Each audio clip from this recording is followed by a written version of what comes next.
All right, Friday Night Blitz, Week 12. Here we go. Our game of the week takes us to Kershaw, historic Zemp Stadium. The Camden Bulldogs hosting BROOME. The 3A Upper State Playoffs continuing. The Dogs with double-digit wins for the first time since 2002, and only a crazy loss at Fairfield Central has kept Camden from being unbeaten heading into tonight's game against the Centurions. Let's head to Zemp Stadium. And BROOME driving, but the ball is on the ground. John Copley with the recovery. And he breaks out of the pack, and he's got it. The Dogs, they are in possession. And the running game was lethal tonight, as has been the case pretty much all year. Micah Davis punches it in. Number 3, Micah on a cold and drizzly night at Zemp Stadium. 6-0 Camden with the lead. Time to ring the bell. It's one of the great traditions at Zemp Stadium. Of course, that new Jumbotron, a new tradition. And how about this tradition? Second straight week, we've had a pick six from Camden. Joseph Burns delivers off the Dylan Ramirez INT, and it's 12-0 Dogs up front. BROOME's coach, frustrating night for him. And Willis Lane, this guy's just a junior, but he's been tough all year for the Dogs, and he scores. So it's 18-0 Camden at halftime. The Camden students braving the elements. Third quarter opening drive of the second half, and Camden keeps feeding the ball to the double deuce. Now he thinks he scores. I thought he scored. They call him out at the 1, but by the way, Willis with 274 yards tonight rushing, according to Tom Dodato of the Chronicle Independent. And from there, Jafari Pearson walks it in. And Camden improves to 11-1 on the season with an impressive 39-7 victory over BROOME. Up next for the South Carolina Football Coaches Association 3 Upper State Coach of the Year, Brian Rim from the Dogs. They will be at Union County next week. Well, Newberry knocked off defending 3A state champion Chester last week. Tonight, the Bulldogs on the road to face the Chapman Panthers. And boy, Chapman, they have been strong for the last few years. They will continue to be strong. Although Newberry's Kentrell Caldwell gets some hard yardage for the Dogs.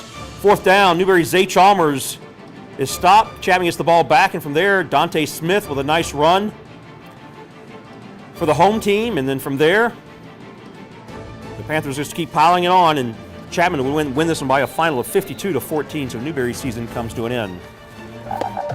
An All-Midland showdown in Class 4A playoffs. Laura Richland hosting Airport, a rematch of the regular season contest, which was won by the Eagles. Both teams exchanging pleasantries, and here we go. Airport jumps out to a big lead helped by this run here by Bruce Staley. Caught from behind before he scores, but that would set up a quarterback keeper by Marco Gilmore, the former News 19 Player of the Week. And the Eagles go up 7-0. Now some defense by the Diamond Hornets as they stuff the Eagles on 4th and goal. But too much Eagle action on this night. Staley scores. That gives them a 14-0 lead at the half. And Airport moving on. They defeat Lower Richland by a final of 42-12. Another All-Midland showdown in 4A. AC Flora hosting the Ridgeview Blazers. Go to the second half. AC Flora's Dontorian Best refuses to be tackled on this run for a big first down. And he would later score from the shotgun. Two-point conversion was good, and the Blazers at that point were up 21-15. Later, Ridgeview will seal it with this interception by Darius Foots, and he will make a house call. Another pick six we're showing tonight. And the Blazers make it to the third round of the playoffs with a 28-15 win over the Falcons. Ridgeview moving on as well. The Westwood Redhawks with a long trip to Daniel, playing in the shadows of Death Valley. Speaking of Death Valley, Tyler Venables will be playing there soon. Of course, he's the son of Clemson defensive coordinator Brent Venables, and he hooks up with Simon Stukes with a 40-yard touchdown connection. 14-8 Daniel, but Westwood comes right back. Amon Green, the outstanding quarterback for the Redhawks, scores. Tied at 14, but Venables and Stukes would hook up again, and Daniel defeats Westwood in a nice game in the upstate. Very exciting, 27-22 the final. Westwood's outstanding season comes to an end. Brooklyn-CAYCE coming off a first-round bye, hosting the Wilson Tigers, led by former Ridgeview quarterback and former Ridgeview assistant Derek Howard. Second quarters, check out what happens here. Fake field goal, Wilson Zayshawn Rice.